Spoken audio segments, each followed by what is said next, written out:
A telephone conversation with my sister. Footnotes. 1. Your voice is muddy and loose. From the cadence of your what? I can picture you, pint mug of tea, hand on hip at the window, the smudgy glass. 2. For sister, see mirror, see language comprised of silences. 3.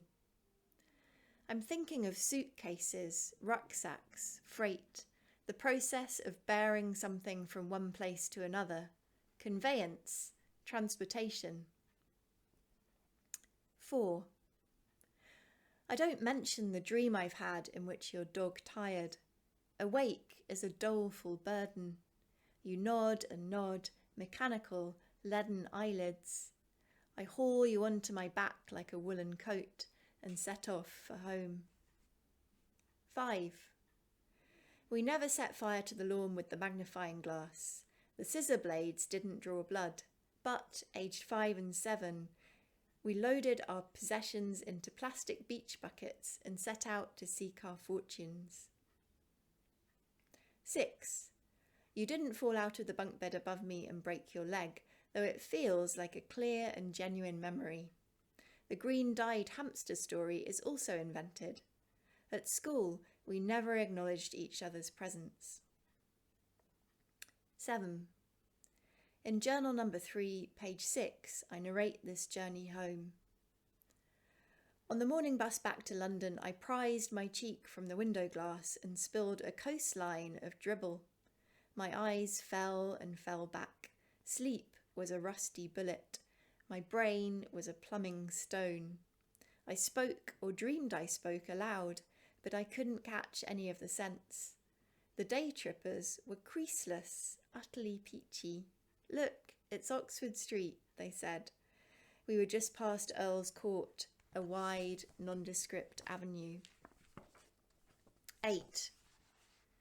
And here's that silence again.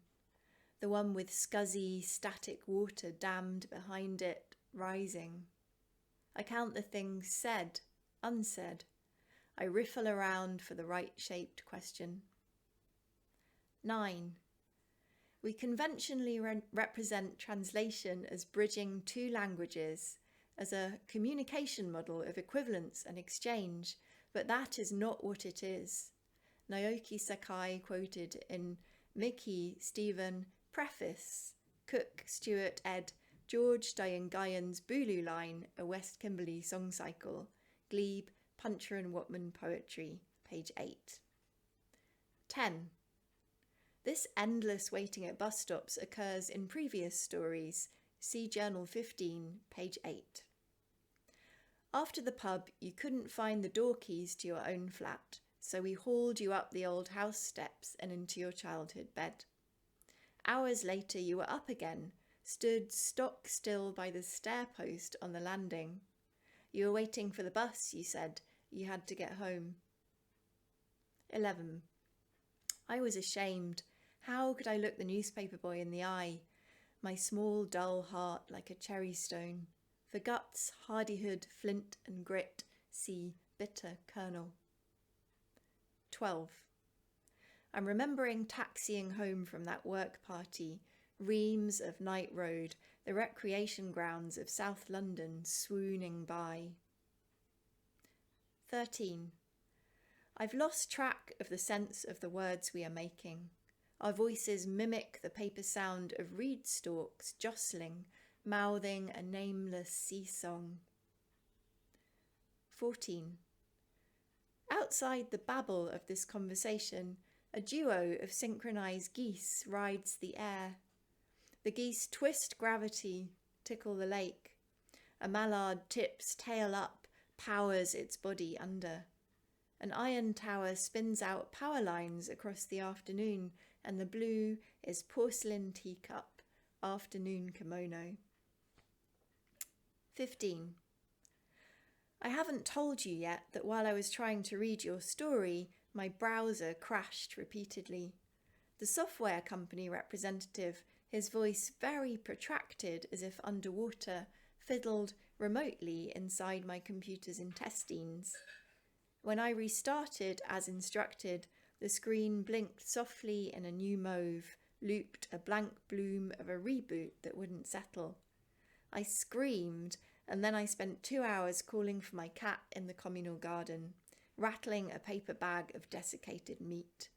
Later, I found her wedged, contented, inside the open suitcase underneath my bed. 16. I remember that party on the boat, Sherry measuring up the single men like someone compiling a battle plan. Then us, snug, hip to hip, lambardering through a dance floor of investment bankers and their plastic surprise.